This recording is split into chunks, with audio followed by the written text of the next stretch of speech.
Hi, hi, family. My name is Alice. I'm a grateful member of Alcoholics Anonymous. It is such a joy to be a part of this team. And part of it is because of the deep love that I have for Ali and for Theresa. I just want to quickly introduce Ali by saying that I know that God is everywhere because I met him online and I fell in love with him online. In fact, I talked to all of the people from my home group into getting into a car, my car, and driving 8 hours from New York to Toronto so that I could meet him. We got food, we got an Airbnb, and he was like, "Oh, I don't think I can make it." I was, "Oh, you can make it, boo boo, because we're coming to meet you." And just the joy of being your friend, the joy of walking with you. And for anybody here tonight that has not had the honor of hearing his connection and his consciousness of his connection to God pour out of him, you're in for a treat. My friend, have a ball. Hi everybody, my name is Ali. I'm a grateful alcoholic. Everyone can hear me okay? Yeah? Okay, fantastic. Alice, thank you, my friend, for that beautiful introduction. It's been such an honor to that God put you in my path as well. Uh, talk about talk about meeting somebody that's boots on the ground, like somebody that just if you, I think everybody needs an Alice in their life actually, because when you need her, she's there. She'll travel across the globe to help you. That's the kind of person she is. So I appreciate you. I appreciate. So I don't know, usually I pray, especially on a step talk, and I meditate, and the spirit just puts some stuff in my heart, and pictures in my head, and then the outline is formed, and then during the talk, everything is colored in. Today I prayed and meditated. There's nothing. There's absolutely nothing. So it's just gonna be a bit of a free fall.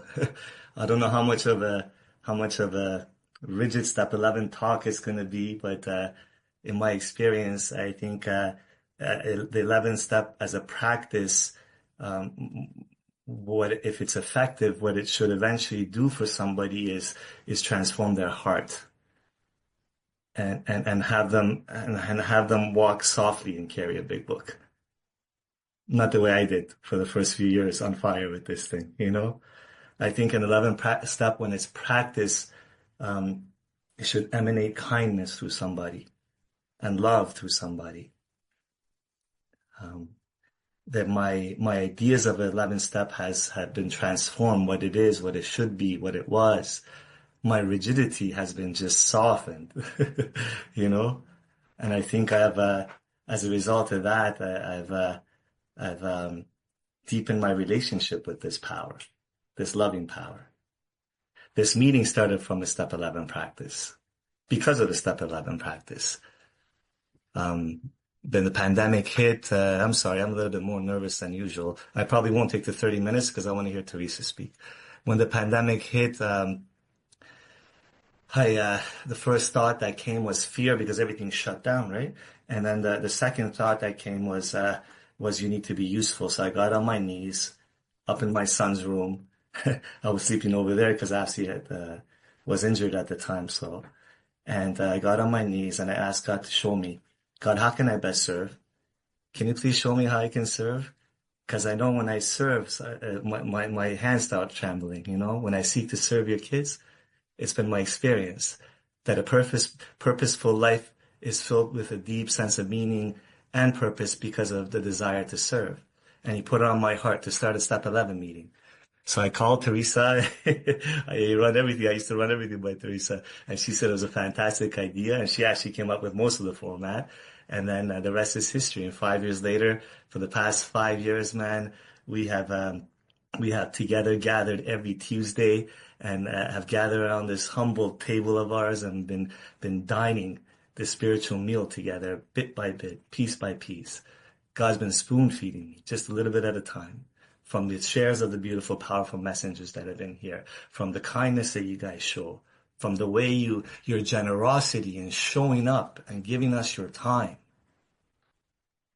and allowing, because you're a generous spirit, allowing this spiritual conversation to take place with your cameras on and smiling faces and nodding. So we appreciate you. This step 11 meeting, it feels like God just had some work for me to do, for us to do, and He knew that I better stay really close to Him, or else I go offside really quick. It's as if like He put. I'm going to speak for myself because I'm speaking. My recovery and my relationship with Him in a pressure cooker the last 5 years.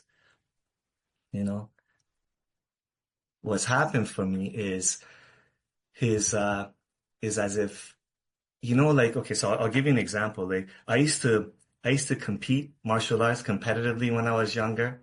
Uh, and, uh, and I remember one time the Korean team came from Korea, full contact Taekwondo, Olympic Taekwondo back then, right?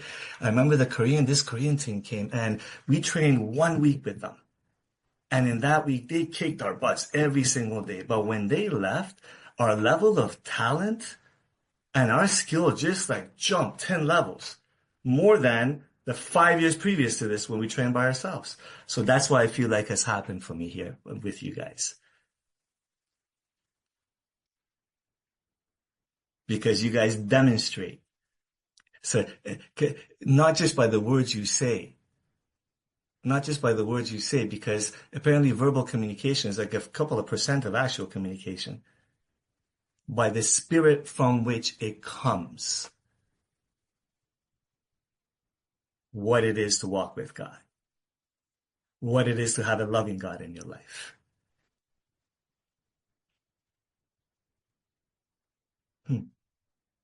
You keep on demonstrating for me because you're a spiritual mirror to me.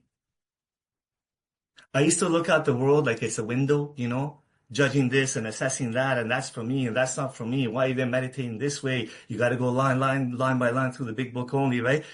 Something happened to me. Something shifted in me when everything just started instead of looking out the window, I feel like I'm looking in the mirror. You guys have become a mirror to me. And you've demonstrated for me, and you have taught me that there is a universe of difference between living under grace and having a relationship with that which gives me grace. Universe of difference. Universe of difference, man. I lived under grace my entire life.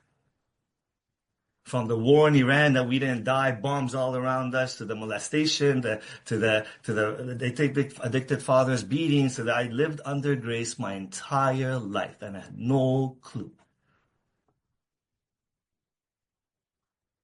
And I came here and you guys told me that, oh, kid, it's not enough to live under grace. You have to try to build a relationship with that which gives you grace. Hence the step 11 practice. Hence the step 11 practice. On fire I was when I first got sober. I was just on fire. Well, it was 7 years in and out, right? For 7 years, man, I think suicide attempts and broken hearts and broken bank accounts and feeling ugly on the outside and inside. Just a shell of a man on the sidewalk of life. In and out of the rooms of AA. Frustrated, bewildered. Why is it? Why is it that I can't get this thing, Why is it? And all of those beatings and all those valleys, they served a purpose because they made me humble and teachable. When you told me that, kid, you got to build a relationship with this loving power. After 7 years in and out, caught on fire, first 3 months, I'm sponsoring a bunch of people. Fast forward 2-3 years in, sponsoring a bunch of people, coming to these rooms, professing to you guys that the relationship with God is the most important relationship in my life. No prayer practice, no meditative practice. Feeling like a fraud inside the rooms of Alcoholics Anonymous. Being really rigid at the same time with other people. It must be this way. The big book says this. It must be this way. By the way, if you ever catch me doing that, it's because I'm afraid. It's because I'm insecure with my relationship with God. That's why I got to be pretty strict with yours and the way you work this program. If you ever catch me doing that, because I'm afraid, you know. A messenger came. God has always spoon-fed me, man. Beautiful messenger came. Prayer doesn't have to be words. Prayer is just a desire in the heart to get to know him better, to be a better person. Prayer is a walk. Prayer is a way of life. What he told me is that he said it nicely. He asked me to consider that if I truly believe that this relationship with this loving power is the most important relationship in my life, then why am I giving this God so little time? With my quick little prayers in the morning and at night sometimes, sometimes not, right? So I woke up. From that day to this, it's been a few years now. A meditative life, a prayer life has grown around me. I'm not gonna, I'm just not moved to talk about the details of it because it doesn't matter. Everyone can read the big book and everybody has a good sponsor. You know, that doesn't matter. As I said before, the problem with me is that when I get a little bit too rigid about methodology, it sucks the spirit right out of it. That doesn't matter. How does it translate to your walk, Ali? It's a much more important demonstration in your occupation, homes, and affairs is important, Ali. Not how long you meditate in the morning. Not how long you meditate or the methodologies that you use.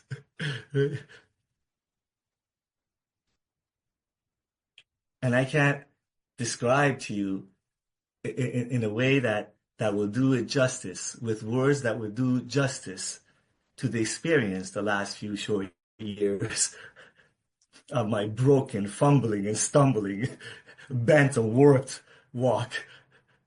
I can't describe to you the experience of joy, the quietness of the mind, the peace in the soul. Most times, not all the time, most times, you know, most times. And this beautiful power has dropped spiritual breadcrumbs for me to follow and get out of the bookends of the big book. Stop worshiping this big book as though it's a treasure. It's a treasure map. The treasure is a deeper relationship with this loving power. So these breadcrumbs took me out of the rigidity of the sacred big book, which I love, out of there, and be quick to see what religious people are like. I ended up in churches, in a reverend's home, doing a book of Matthew with his family for 4 weeks or 6 weeks, whatever it was. I ended up in mosques and synagogues, and Eckhart Tolle and Anthony DeMello and Rumi and Hafiz, you know, universe of God, man. Universe of God. Be quick to see what religious people like. Make use of what they have to offer. And the long timers that love me, that cared for me, they continuously demonstrate for us. A lot of them are on this call. So they demonstrate for me that we don't shoot the wounded here. That nobody's better than anybody else in Alcoholics Anonymous. We walk shoulder to shoulder in this language of love, riding the waves of the love story that was started 90 years ago almost, when a stockbroker and a proctologist got together. One conversation.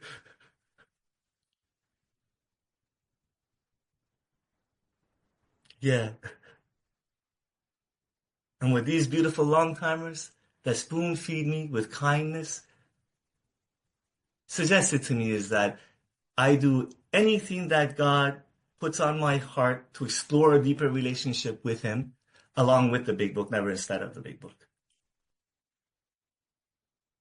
Because we have nuns and priests in AA. We have mullahs and buddhas in AA. Somehow, some way, this beautiful spiritual path, this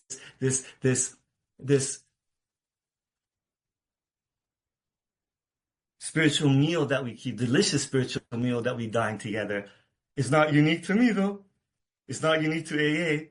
Thousands of years, millennia, spiritual paths and religions, but this beautiful power saw fit to put it in a set of 12 steps in a way that I can digest it. And he made it that the only way I can continue to deepen a relationship with him The only way that I can continue to experience him, I better be with you. Not for me. I can't be on a mountain meditating 8 hours at a time. I'll start thinking I am God. I'll float right out of Alcoholics Anonymous. I gotta be with you. I gotta be with you. I meditate and pray. Why? So I can get off my knees and go help the next alcoholic. That's why. I meditate and pray. Why? So God can give me the assignments that He needs for me to serve my family. That's why. Not to experience spiritual ecstasy. It may come, may not. It may come, may not.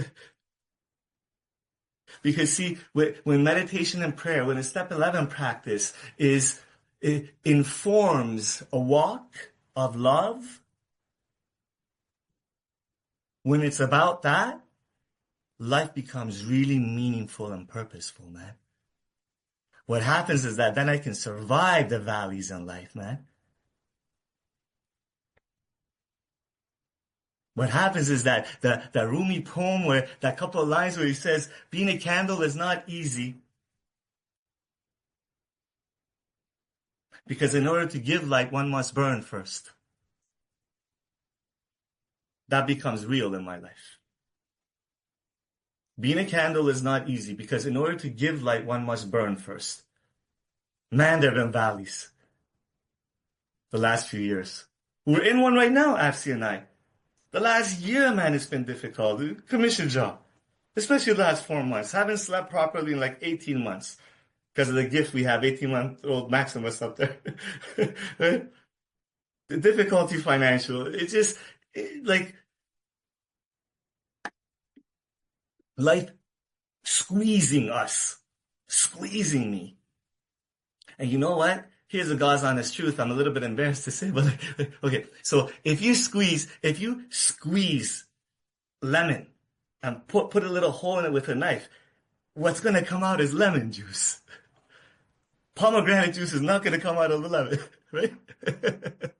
So when you squeezed me when I first came, when life squeezed me with the slightest little thing, right? What would come out of me is a judgment and the blaming and the chaos and the pus, ugliness.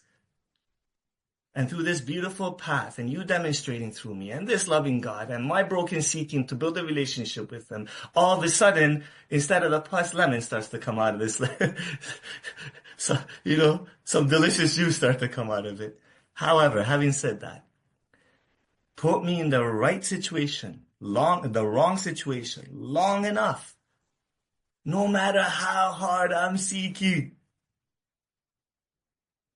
Have life squeeze me the way it has been the last little while? What'll eventually come out is deep-seated beliefs of not being good enough. I'm a loser as a father, not a real man. What is wrong with you? It's come out a couple times the last few months. It hadn't for years. See, but I'm grateful because life no longer happens to me. It happens for me. I'm grateful because I get to bring that brokenness to God too. Just like the last few years I talked about earlier, I can't describe, like words don't do justice. The joy and the peace and the quietness of the mind, all that, fantastic. That's not the message of Alcoholics Anonymous for me. I'm sorry. That's not the real message of alcohol for me. Because if God is good only when I have the right marriage and I'm happy, and God is good when I have the right job, I can support my family, and God is good because when everybody's paying me attention, God is good. Man, that God is shallow and cheap. Man, that program is shallow and cheap.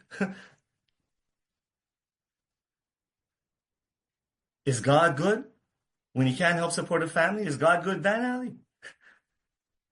When you can't get out of bed? Is God good when the depression comes and visits you? How about that time? Is God good when you and Afsi are separated? Is God good 2 weeks ago when I was hollering like a maniac because self had me and I was full of fear and it hadn't happened for years? Is God good then? How good is your God? How big is your God?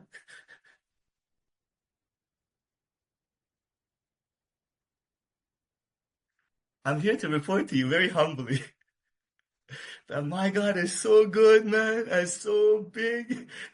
Because despite all those valleys and all the fumbling and stumbling and all the mistakes, as long as I have a desire in this broken heart to kneel before Him and just to be a little bit better today than I was yesterday, that's all I need. He takes all those cracks, makes gold out of them. He takes all those cracks and shines through them.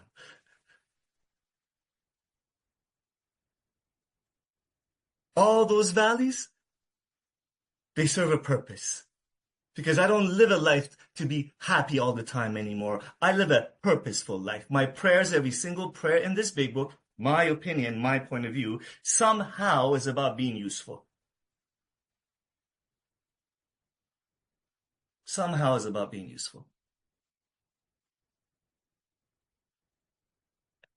And when times are tough, and I think I can't breathe, and my brain, listen, I have a deep relationship with this loving power, not compared to you, compared to what I used to have. For me, deep relationship, man. This walk is like breathing now. It's no longer assignments anymore. It's a communion with this power, my own humble way, my own broken way. And I admire lots of people on this call. I want to be like who they are. But God has me have a relationship personal to Him. A little, I can get inspired by your walk, but I can't apparently duplicate it. But that's okay. You know? When the times are squeezing me and it's really dark, you know what my brain tells me? Not often, but once in a while. Really? This God thing? Are you serious? It's all bull. You're fooling yourself. And you know what I do during those times? I act as if. That's it. Act as if He exists. Doesn't matter what my brain says. Doesn't matter how I feel. Act as if He exists. Program of action. What you told me is that, Ali, our ideas did not work, but the God idea did. Who cares? Existence of. For me, I'm talking about to myself, right? Who cares proving it to anybody? Who cares if I feel it or not? I act as if, because you've introduced me to a program of action. Write inventories, clean house, trust God, help others. Clean house, trust God, help others. Clean house, trust God, help others. And then all of a sudden, I become conscious of His presence once again.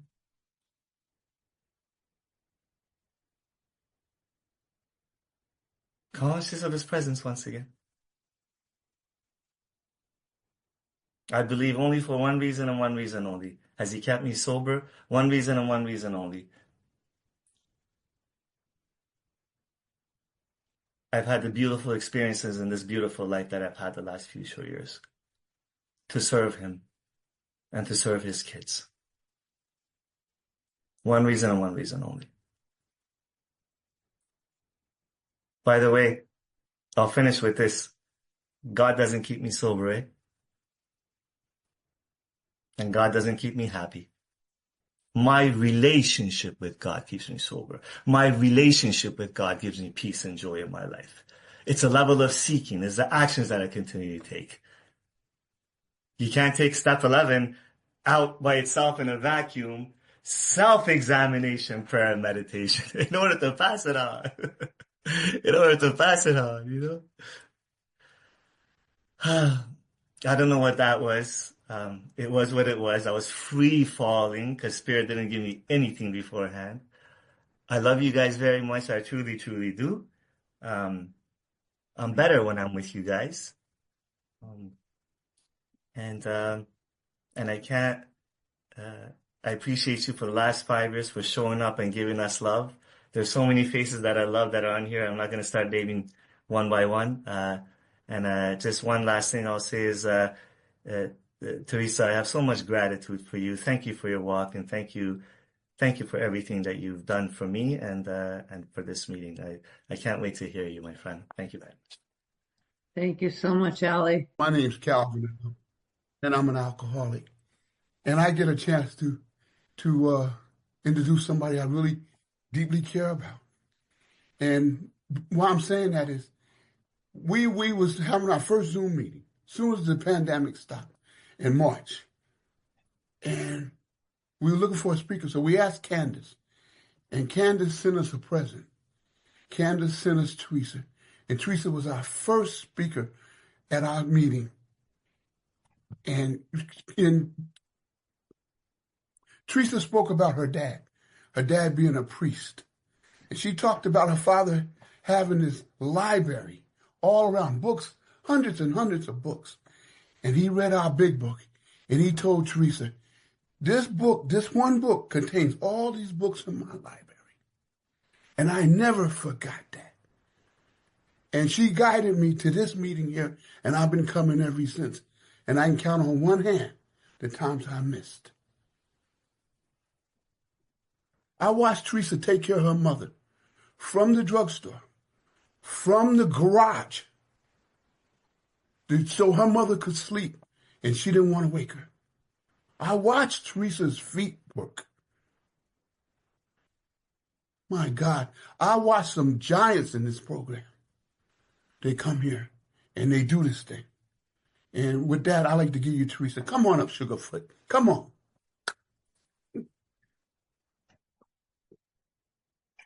Well, I was chill until that introduction, Calvin.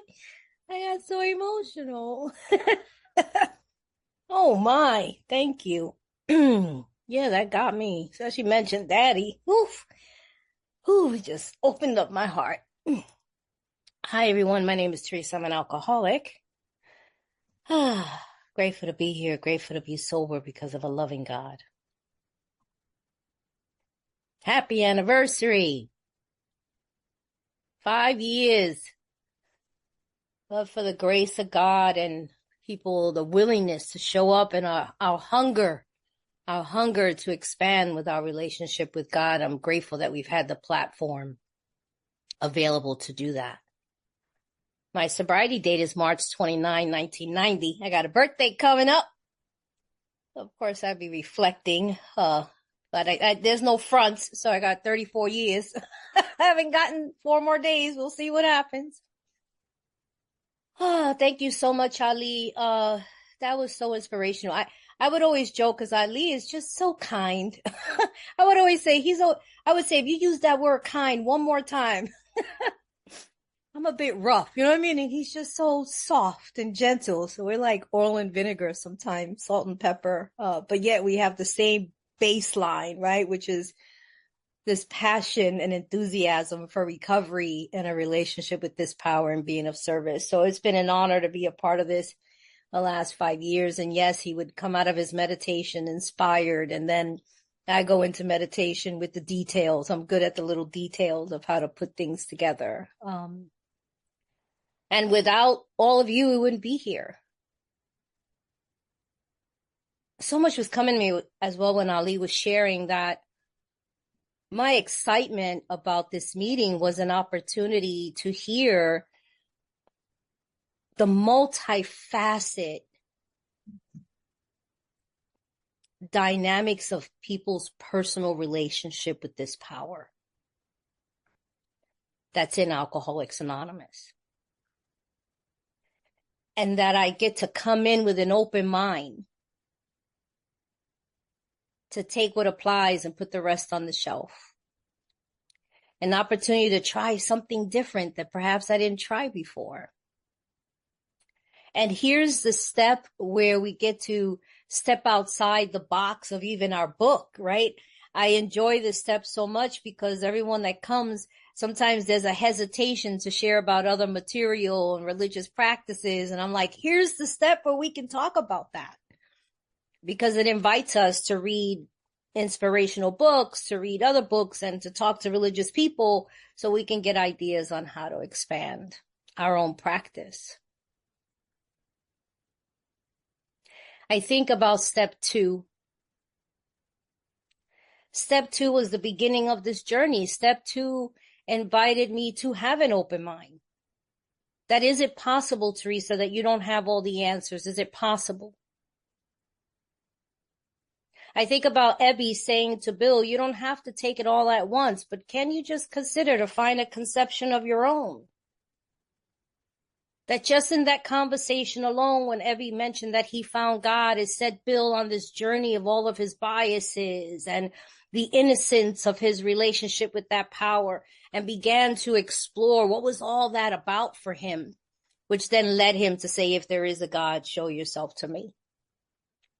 And that's what we get to do in these rooms. We hear one another. To believe that sanity must return, because I'm an alcoholic, man. I am so powerless over this illness. I can't do anything about it. So I go on this journey with seeking a power that can restore me to sanity, that can remove my alcoholism. It's the treatment.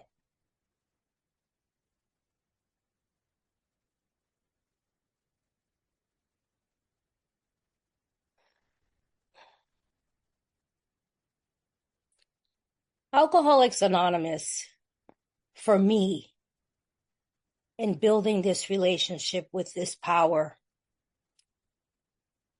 it's interesting. It's beyond an understanding of God. And the reason for that is I've had a relationship with the world of spirit.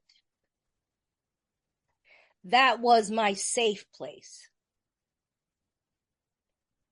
And alcohol was my higher power in the world of Earth, planet Earth, the physical world. And so I lived, before I came to AA, in these two worlds. Alcohol helped me to survive the physical world, and I knew how to leave this world and go into this place where this God is infinite, immaculate. There is peace, there is love, there is harmony, there is serenity. It's iridescent. There's ancestors, there are angels, there are guardians. And I never knew that these worlds can live together. These steps introduced me to how to have a relationship with people. I was telling someone the other day, if I had an opportunity to sit with God, what question would I ask? What question would I ask God? If I just had one question that I can ask God, what would it be? And I was like, I would ask God, do you regret making man?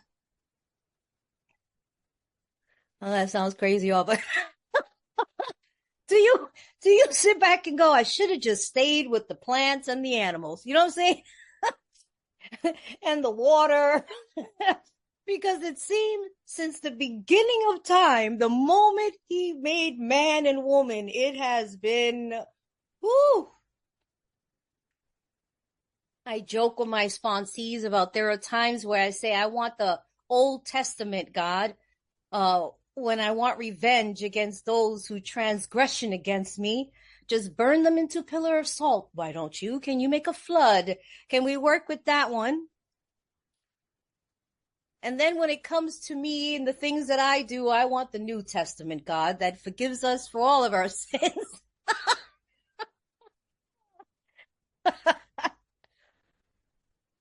I'm fascinated with the fact that we have priests and nuns and monks and all types of people who come into the rooms of Alcoholics Anonymous, because really the issue is about this illness.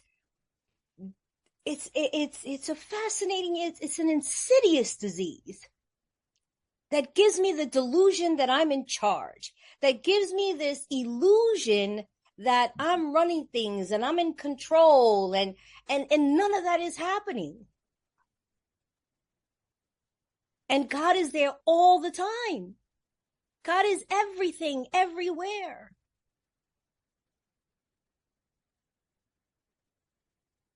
Ego is huge. I know this is an ego smashing process. But I cannot get rid of ego altogether, because ego allows me to thrive, to compete, to get up, to get dressed, to have dreams. I'm made that way. My will is a God-given gift. That's what separates me from other species. And these steps is about this dismantling of this illusion, and to realign my will. This power is just waiting. I always say the best description of that is parents. I'm an aunt. I know my nephews, when they're children, they need me for everything, right? They needed me to eat, to dress, to go to sleep, to burp, there's this reliance that they had upon me. And I want everything for them. And then they get to an age where they're like, you don't know what you're talking about. As a matter of fact, I'm not talking to you anymore. And I just imagine that being God. Do you know what I'm saying? Like the creator of the heaven, the earth, the Alpha, the Omega, right? He made all of us. And there's this innocence and this eagerness or perhaps dependence, but there's some point in our life where we reject the idea and say, I want nothing to do with you. And I know that even when the boys have done that, I still love them. And I cannot wait for the moment that they reach out and say, help me. To this day now, they're 26 and 22. Man, I could be in a meeting. I could be talking to somebody. Let one of those boys call me. I'd be like, hold up. Here's a window. Everybody stop. They actually want me for a second. They actually need my advice. And everything that I give them, I hope and I pray that they take heed. And so this program for me is about developing a relationship with people, the relationship with myself. It reminds me, I was at seminary actually for 5 years. My brother was at seminary, but he was sick with cancer. And so I would have to take him to classes. And so I was an honorary student at seminary for 5 years and sat in the classes, and the librarian did help him with his homework. And one of the things that stood out to me that I remember the pastor said, and it reminded me of Alcoholics Anonymous and something that it's important for me to work towards. He said most other religions are always trying to, or people are trying to prove their love to God, or they're trying to gain the love of God. What we believe is that that's already given. Our job is to love God's children.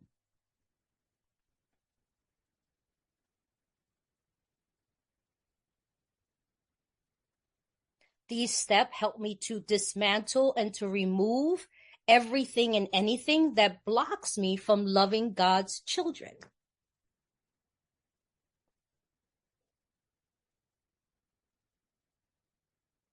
And how do I do that? How do I have this communication? This is a collaboration. This is a partnership. This is an invitation to go into this partnership with this power, to walk hand in hand in order to get some guidance and some directives. It's like this internal GPS. Sometimes I ask folks, okay, so you explain to me how you meditate and the things that you do in the morning or in the afternoon, in the evening. How do you receive an answer? How do you get a response?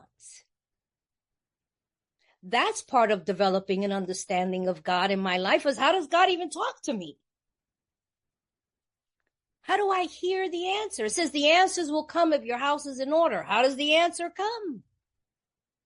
I remember I used to hear meditation is prayer is talking to God and meditation is listening. Well, when I'm listening, how do I know I'm hearing?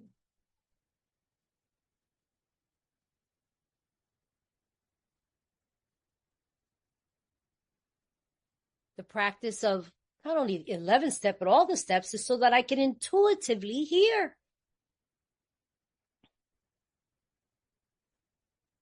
So it becomes familiar. Go right, go left, Talk to them. Say this. Say that. Don't say this. I know it sounds methodical. It's not like I'm a robot or, you know what I mean, a puppet, but in order to intuitively just be lined up, boy, where I'm just moving, I'm a moving meditation. Daddy used to tell me that. Daddy used to say, it's great that you can sit down and meditate for a half hour, but what happens when you get up from there? That I need to be able to walk through life in that state of meditation.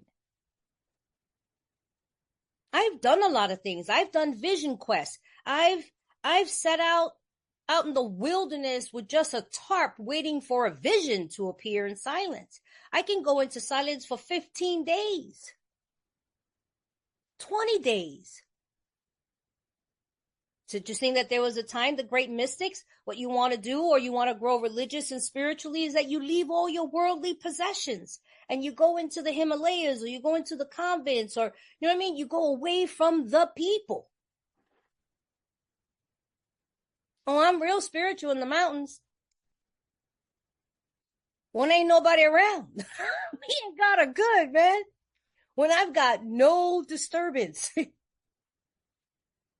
But what happens when I come down from the mountain? I mean, Moses himself came down. He was chilling up there for like 40 days and came down and was pissed. You know what I'm saying? He was having a spiritual experience, homeboy hanging out with the burning bush, you know what I mean? Writing down laws and stuff. I just cannot imagine. I just love all those visuals. You know what I'm saying? Moses was like, yes, I'm coming down with the oneness of God. And everybody was doing crazy stuff and he's breaking things and slamming. Yo, what happened up in the mountain? Man, pissed them off. That's my experience. So I take these steps and I clean house. It's important to do 10 in order to step into 11. Because I don't know about you, but if I don't do any inventorying and I will go into a conversation, I call my staff meetings with God, I'm not doing a whole lot of listening. I'm over there going to God, talking to the Old Testament one, talking about how to jack you all up. I'm thinking I'm in meditation, but I'm having a trial. It turned into a paramason sitcom, boy. I'm the prosecutor, I'm the judge, the jury, the defense attorney. I got my files. Oh my goodness. I have this whole case and I present both sides. I go sequester. I come back with the verdict. I'm the judge. I give you the sentence. I go serve the time or you serve the time and then I come out of serving the time. You come out serving the time and then I start the trial all over again. Miguel Ruiz in the Four Agreements talked about that's called injustice. It's an injustice. It's double jeopardy. But I do it all the time.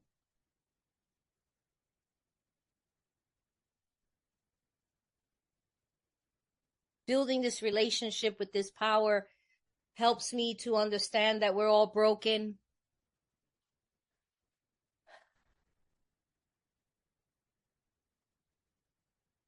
That it's okay to make mistakes, to learn, to go backwards then forwards. It gives me an opportunity to be in present moment and present time.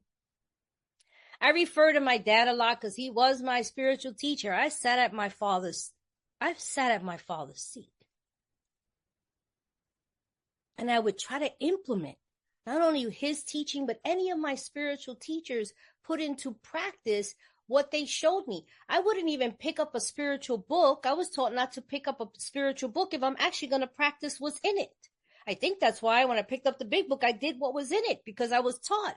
If you're going to, that's not, what do you call it? Bedside reading. It is a textbook and it's meant to be practiced.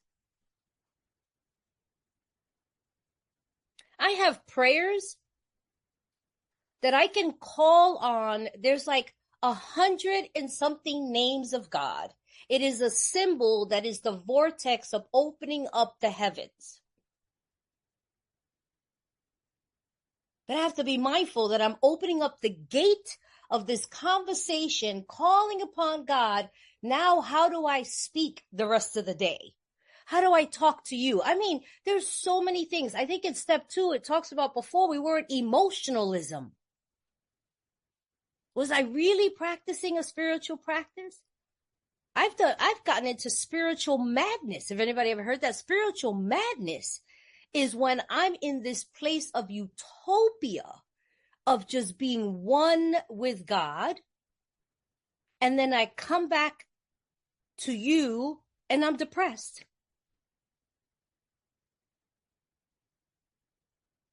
I'm depressed. The big book refers to as like, I'm talking about the sins of the nation. Do you know what I mean? That's part of my alcoholism. Look at the state of affairs in this world. And I become self-righteous and judgmental and critical, but yet say I'm in complete alignment with this power. How do we love the unlovable? I'm in the role that God assigns. How do I know that assignment?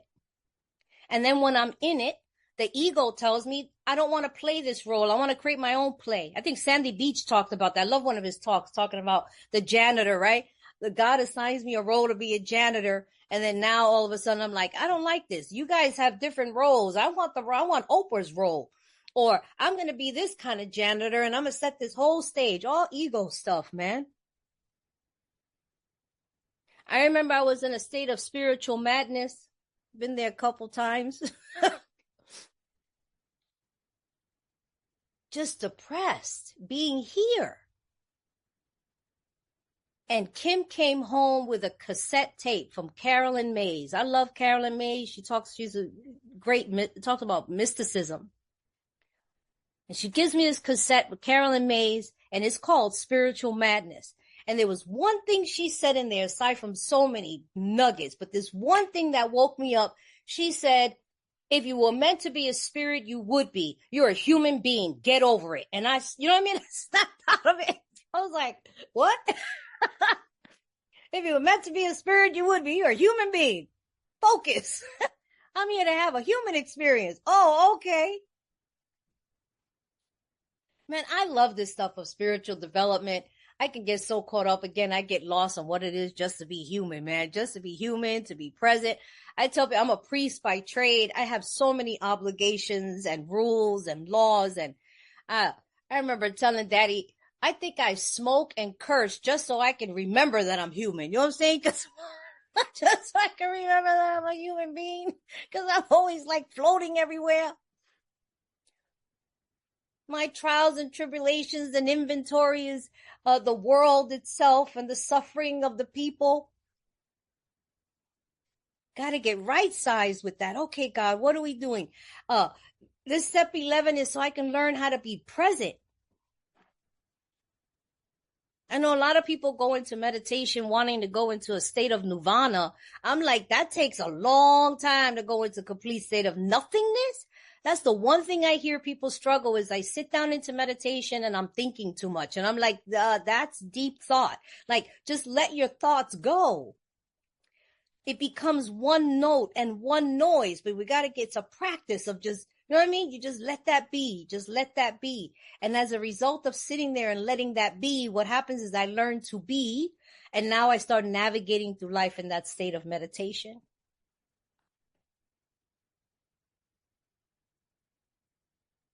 I'm a student. Somebody got to watch I didn't start timing. I'm a student. I graduate in May.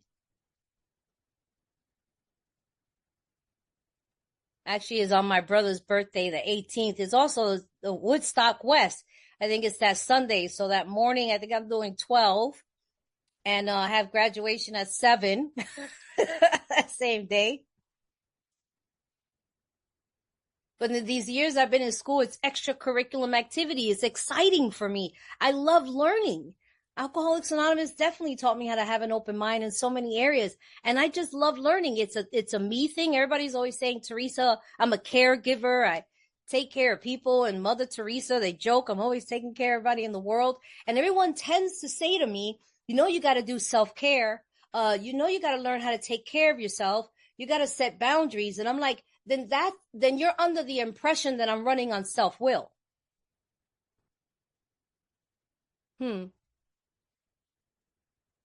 or comparing, I don't know, your level of tolerance than mine.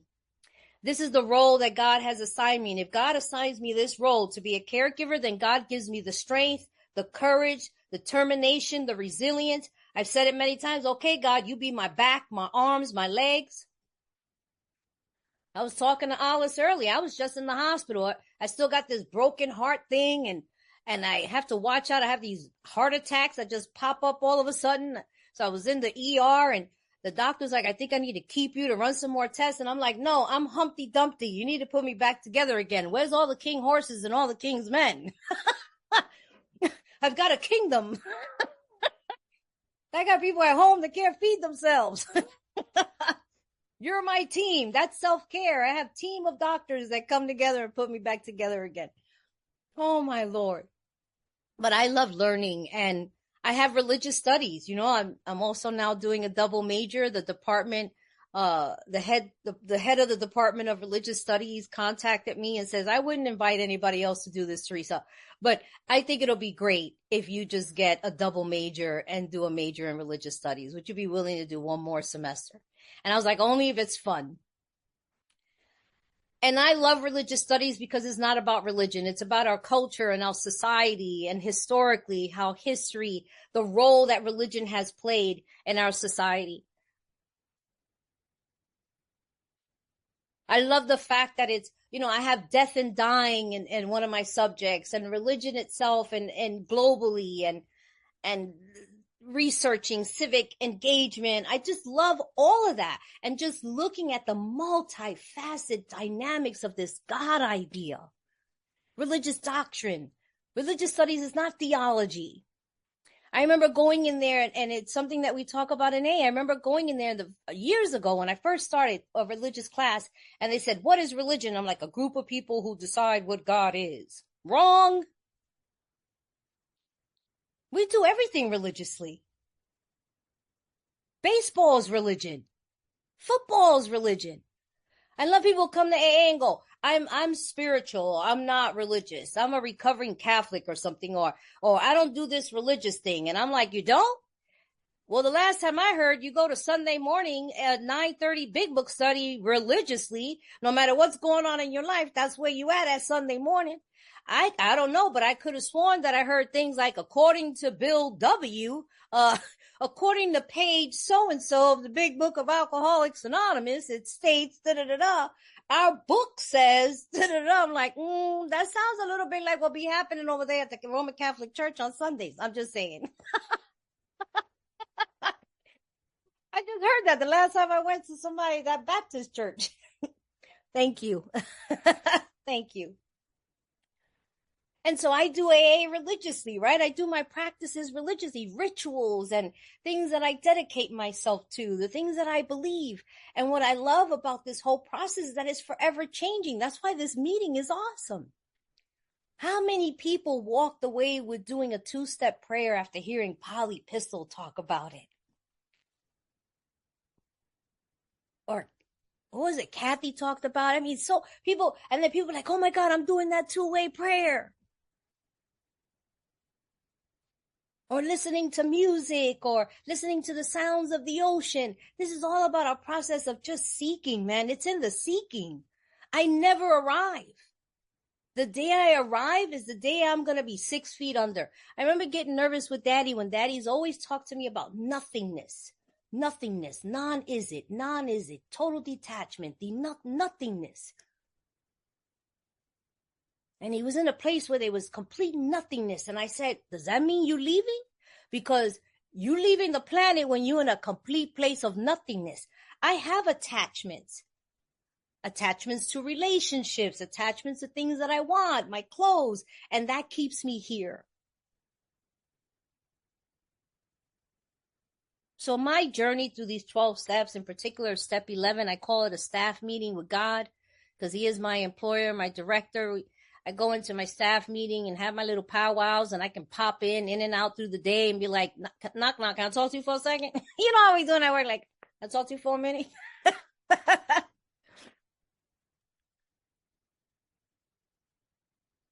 But it's been about having a relationship with others. I know that God is.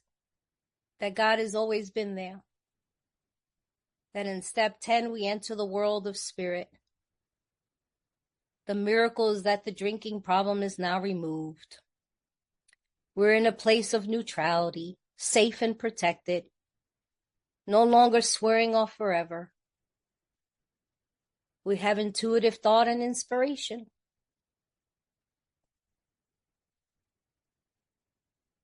And we're just starting out doing this, so they tell me to pass it by somebody. There are times I call my sponsor, love my sponsor. I call him and say, can you let me know if this was a burning bush or not? Because there are times I swore I was talking to a burning bush and found out that there was no burning bush. That was some other stuff I came up with. I'm grateful that I don't have to be fixed, that we can always expand and grow and change. That's why I joke and say, sometimes I'll tell my sponsors, remember what I told you last week? That was deep, right? I know. It no longer applies. I know it's deep, right? It sounded real deep. Yeah. I found out I didn't really know what I was talking about, but I thought I did at the time. I'll say this before ending. I think the more spiritual that I continue to grow in and as, the more down to earth I become. The more down to earth, things become far more simpler. Laughter becomes the key. I think that's why I always love Sandy Beach, boy. I miss him. I was listening to him the other day because he was always so down to earth. He was just made it so simple. But he has some deep stuff. You know what I'm saying? If you listen, you be like, whoa. But it was just said in a way, he was funny. And to me, that's spirituality. It's like, I love Sister B. We've had Sister B here. And I just love when she said, could you imagine telling a nun to do step 3? She was like, hello, do you see where I live? You know what I mean? You notice my outfit? Did you see the ring? Make a decision to turn my will and my over to God. Like, what you talking about? I love that. I love it. I made a decision to turn my will and my life over to the care of God. After 5 years of sobriety, I went into silence and fasting for 5 days and came out and said, yes, God, take all of me, good and bad. Went back to my tradition, 4 generations, the only one left, continuing our tradition. And I went back to be a priest. And I have a list. I got 4 books that tells me what to wear, where to go, what to do, what to eat. My life is not my own. I married God so that I could be of service to God's children. And today I'm learning not to apologize with that relationship, because there is times I look at how other people live and I get jealous. And I listen to other people tell me that my relationship with God, something ain't right about it, because it appears as though I'm suffering, but I'm not. So these 12 steps help me to fulfill that assignment as a priest in my life. That's why my dad said that everything that's in this library is in this one book, and with this, you're going to be all right, kid. So I thank Alcoholics Anonymous so much for bringing me to this place where I needed to go. I don't regret anything of the 24 years before I got to you, because it's been useful for me today. But I'm so grateful to Alcoholics Anonymous for giving me the tools to be able to bring these worlds together in the present moment, right here, right now, and know that all is well with God, with you, with me. So the love that we have of God is given. Our job is just to love God's children, and I'll keep using these steps to allow me to successfully pull that off. Thank you so much, everybody. Yay! 5 years. I love each and every one of you for being here. Thank you, thank you, thank you.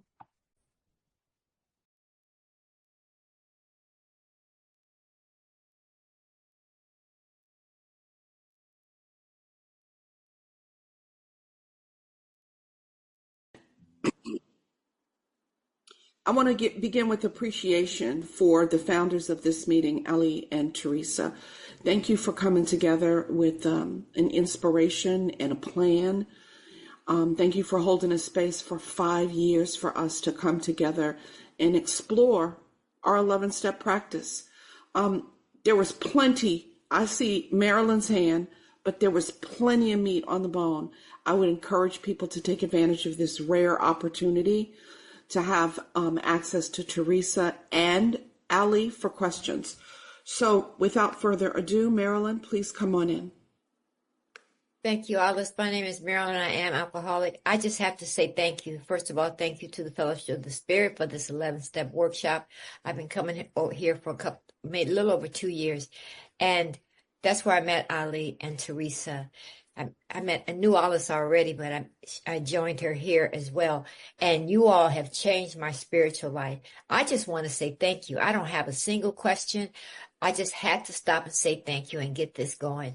But I love you both so much, and I love this meeting. It has changed my spiritual life. Like Theresa said, to hear different people come in every week and give their own perspective on step 11 and some of their practices that are outside of the 12 steps, but a part of the 11-step process. I've learned and I've grown from that experience. And thank you all for giving me that platform. Thank you so much for letting me share. Thank you, Marilyn. Carolyn, please come in. Hi, Carol, alcoholic. And yeah, thank you to you both. Alice, Theresa, you touched on some things that had really been standing out to me lately. And one of the things that you mentioned was, how do we love the unlovable? And you shared some stuff, and I'm not sure if I was writing fast enough, but the gist of what I got was setting aside my ego. And I just wondered if you could elaborate on that a little bit. Thanks. Yes. Setting aside, when I mean by setting aside ego, is the ego smashing process through these steps. So in order for me to love the unlovable, we learned that in the rooms, right? Love and tolerance is our code. This is the land of the misfits, the broken toys.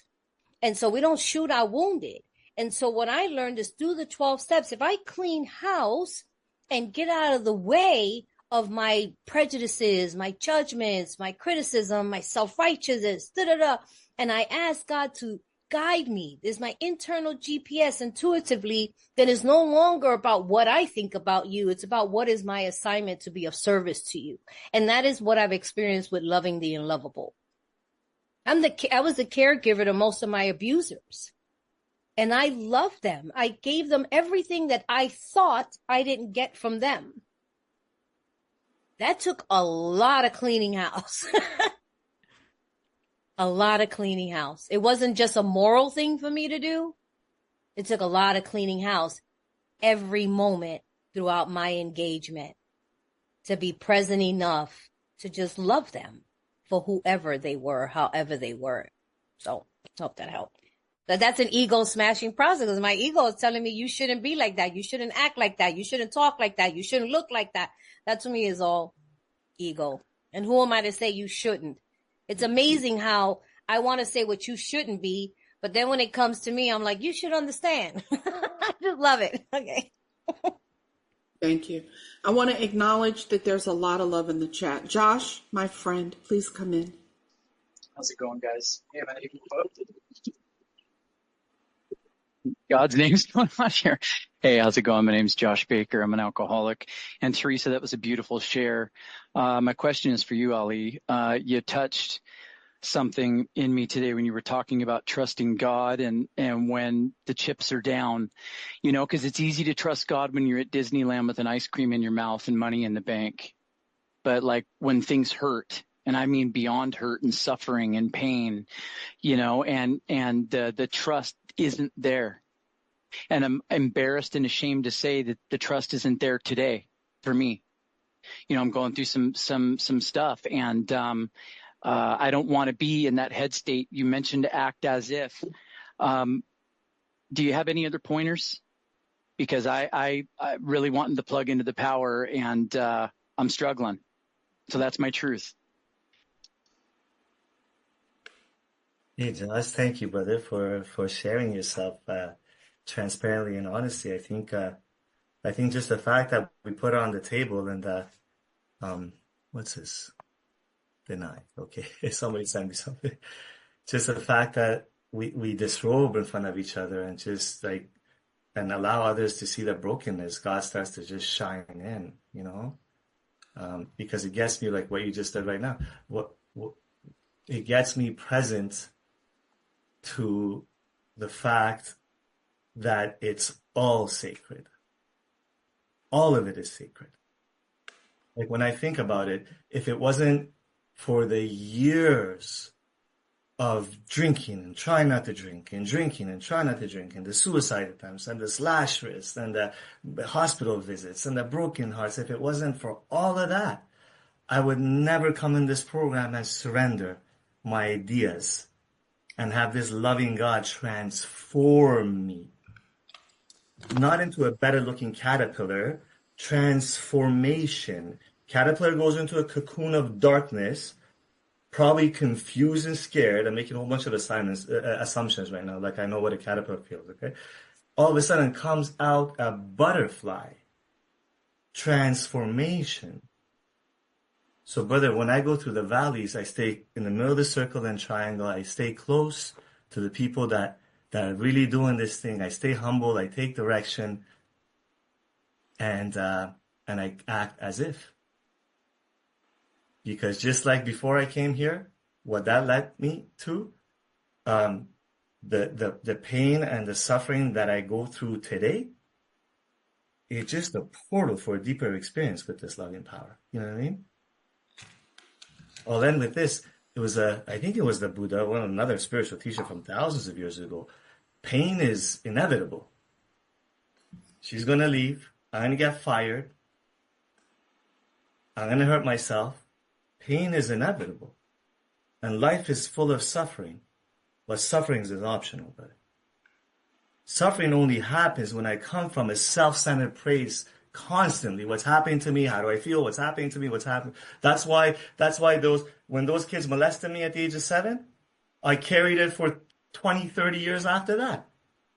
The event happened 30 years ago. The suffering is because of the stories that I tell myself. But when I came here, you guys transformed me. What you said was that this is about serving others. So all the valleys in life become an avenue for me to grow closer to God. Because I can serve others with my experience. Thank you for sharing. I'm sorry, that just came long-winded, but thank you for sharing, honestly. Beautiful answer. Jose, please come in. Hi guys, my name is Jose. I'm a grateful member of AA. Hi Ali and Theresa, thank you so much. Thank you so much. I'm just really grateful. I didn't expect to see you guys. You guys are, I'm not gonna, you guys are kind of my favorite people. You know what I mean? Like you have helped me a lot. Like I don't know, like Ali, I truly appreciate you, man. I've exchanged very short conversations with both of you, and I hope I get to share more. But anyways, my question, Ali, you said something like, if I'm strict or rigid about, methodology or about somebody else's relationship with God, it's because I'm scared or insecure about my own. And I do that. I do that too. And I just I don't know. I just want to know. I mean, I just got kind of exposed when you said several things, so I just wanted to know if you could expand on that. And anyways, thanks. Very nice to see you, brother, and thank you for being with us all this time. I appreciate you as well. I don't know how much so expand on that.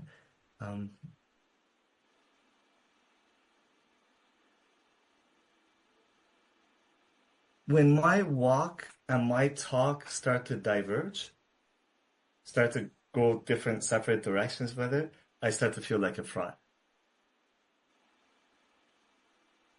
And in order to, and the more I start to feel like a fraud, the more scared I become because I'm so attached to this identity that I've built for myself, right? The more I need to defend it. But truth doesn't need defending. Truth does not need defending, man. See, people that are really in touch with power and truth, they're not going to argue with you about anything, right? That's so beautiful how it is, right? If you want what we have, you wanna try drinking? Be our guest. Our hats are off to you, right? So it's just been my experience, brother, that I think because of this deep-seated belief system that I've always had, and whoever I talk to in AA, they seem to have it to different degrees, you know what I mean? That I'm just not quite enough, you know? Like it's transformed, but that deep-seated belief system, because of that, give someone like me access to a power. What happened to me is that I started to build a personality and identity around that. Like I am the power. I'm the owner of the power. And my relationship with God was very shallow in that sense. However, as I was saying earlier, it's all sacred. Because if it wasn't that, it wouldn't be this today. You know, brother? So I think just wherever you're at, just be there and accept it, brother, and expose it and be transparent about it. I've become a better servant since I've softened up. My heart has softened up.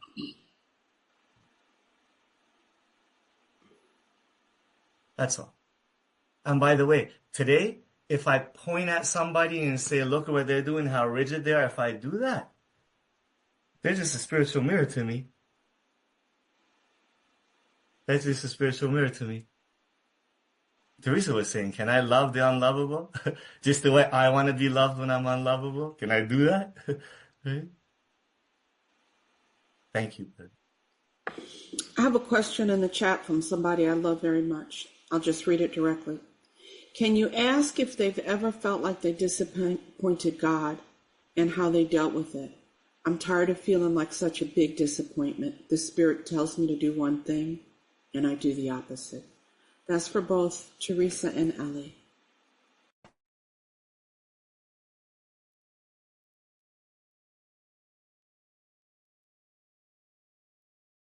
You know we're on a time, so Go ahead, y'all. Ali. I'm sorry, Theresa. I got nothing. I apologize. I have nothing. Have I ever felt like I disappointed God? I think so. I think there are times I believe that I'm not doing as I should or what I heard. But I always think God loves me. There's an interesting dynamic, I believe, with God. I think God does love unconditionally. Again, I talk about the Old Testament and the New, but I do believe that God loves me. It's this unconditional love, like any parent, that I could be disappointed. Could wish I could have went a different direction, but the arms are always open to receive me. I do have challenges, however. I believe we have, in my traditional practice, we have other deities. And I do believe that I disappoint them. And if I don't cross the T's or dot the I's, or elders in my community, I'm held a little bit more accountable. And that concerns me, because I get in trouble. I get in trouble when I don't do what I'm supposed to do. And so not that God gets mad or disappoints me or doesn't punish me, but I disappoint the standard in which I'm supposed to operate. But when it comes to God, I know that God just receives me. I have temper tantrums. There are times I always joke and say, I'm handing in my resignation letter and you're going to lose your most trusted servant here on earth if a miracle doesn't happen instantaneously. And I don't know if it's my arrogance or coincidence, but a miracle usually happens right after that. I really believe that God is like, she's not playing. Okay. I think she's really serious right now. Send the miracle quick. We're going to lose one of our good ones. And so when it comes to God himself, I just can't believe that God is that tedious. And if that is the God that I believe is that tedious. Okay, I want to say this real quick. I had a sponsor who called me and said, I believe that God's going to strike me in hell. No, it's going to strike me by lightning and I'm going to burn in hell. What do you think? I said, you're going to be struck by lightning and you're going to burn in hell. And she was like, what? I was like, who am I to rob you of that idea? Because there are people who live their lives according to that doctrine. And they make choices and decisions based on that. So if I believe that God is disappointed by me, then I get to believe that God is disappointed by me. Until I want to get another God that isn't. So I hope that answers the question. Mic drop. My friend, do you have anything? Okay. Raphael, please come in. Hi, family. My name is Rafael. I'm a grateful recovering alcoholic and drug addict. And it's just what a blessing to be on this meeting. You know, I don't know if I've been here for 5 years, but it's been like Ali was saying, spiritual meals. You prepare people, you bring people through that really get the message across, a message of love, a message of caring. What a wonderful, wonderful experience. And I've tried to get so many people to come and join, and none of them do, but I stay because this has really helped me. Ali, the way you were transparent tonight, I needed to hear all that.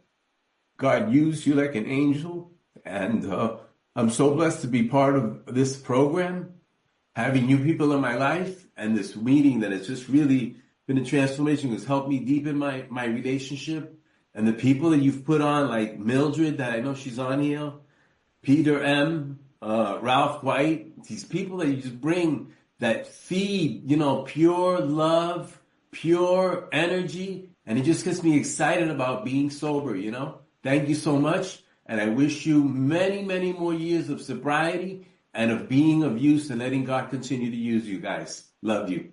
Thank you. Mickey, if you are really, really quick. Hi, I'm Mickey. I'm an alcoholic, and I was going to have asked a couple questions, but I'm going to just say thank you. I was here for the first three and a half years, and you two are one of my favorite lighthouses, as Ali put it, the candles, because I've seen you both burn in public because you burned in front of us. And I've especially watched Theresa with her mother, and it has helped me so much because you guys have taught me that I have to be in the now. I have to be present to what I'm doing and where I'm at now. That's why I haven't been here on Tuesday nights lately, and I miss it because I love you guys. And there's more on here that I love too. Lawn in the Florida sunshine, Robert. Thanks. Thank you. I want to again thank Ali and Theresa for the vision and the fortitude to make this happen, to set the table where all of us have been fed. I love you both. Michelle, back to you.